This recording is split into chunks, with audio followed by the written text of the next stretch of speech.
রাজ্যে মহিলাদের জন্য সরকারি বাসে বিনামূল্যে যাতায়াতের সুবিধা চালু হওয়ার পর থেকেই সাধারণ মানুষের মধ্যে ব্যাপক সাড়া পড়েছে। কর্মজীবী মহিলা থেকে শুরু করে ছাত্রী, গৃহবধূ ও প্রবীণ নাগরিক সকলেই এই প্রকল্পের সুবিধা পাচ্ছেন।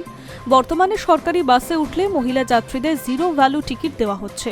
তবে প্রশাসনিক সূত্রে জানা গিয়েছে, ভবিষ্যতে এই সুবিধা পেতে চালু করা হবে বিশেষ পিঙ্ক কার্ড। সেই পিঙ্ক কার্ডের মাধ্যমে মহিলা যাত্রীদের পরিচয় যাচাই করে বিনামূল্যে যাতায়াতের সুযোগ দেওয়া হবে। সরকারি সূত্রে খবর, প্রকল্পটি দীর্ঘমেয়াদের কার্যকরভাবে পরিচালনা করার জন্য উপভোক্তাদের একটি নির্দিষ্ট ডেটাবেস তৈরি করা প্রয়োজন। সেই কারণেই পিঙ্ক কার্ড চালুর উদ্যোগ নেওয়া হয়েছে। কার্ড চালু হলে বাসে বিনামূল্যে যাতায়াতের ক্ষেত্রে কোনো বিভ্রান্তি থাকবে না এবং প্রকৃত সুবিধাভোগীদের চিহ্নিত করা সহজ হবে। বর্তমানে অনেক মহিলা যাত্রী জানতে চাইছেন কিভাবে এই পিঙ্ক কার্ডের জন্য আবেদন করতে হবে এবং কি কি নথি জমা দিতে হবে। প্রশাসনের তরফে অনলাইন এবং অফলাইন দুই ধরনেরই আবেদনের পদ্ধতির কথা জানানো হয়েছে।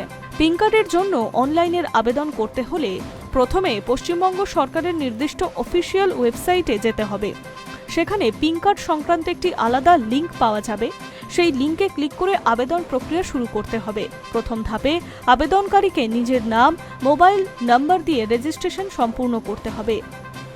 এরপর প্রয়োজনীয় নথিপত্র স্ক্যান করে আপলোড করতে হবে। সমস্ত তথ্য সঠিকভাবে পূরণ করে আবেদন জমা দেওয়ার পর একটি রিসিপ্ট বা আবেদনের নম্বর পাওয়া যাবে। ভবিষ্যতে আবেদন সংক্রান্ত কোনো তথ্য জানতে কার্ডের বর্তমান অবস্থা যাচাই করতে রিসিপ্টটি অত্যন্ত গুরুত্বপূর্ণ। তাই এটি সংরক্ষণ করে রাখার পরামর্শ দেওয়া হয়েছে সরকারের তরফে।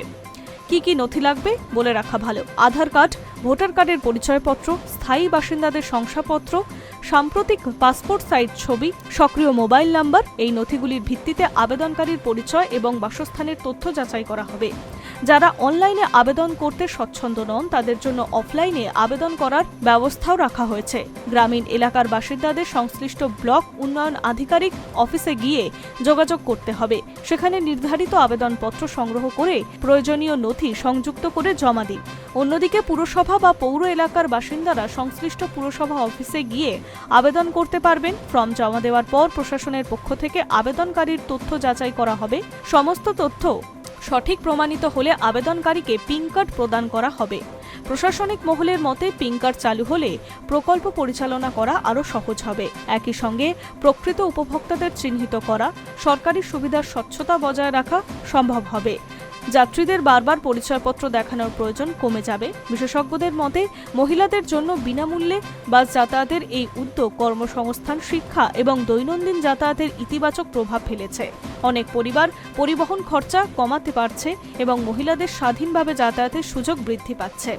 High news network.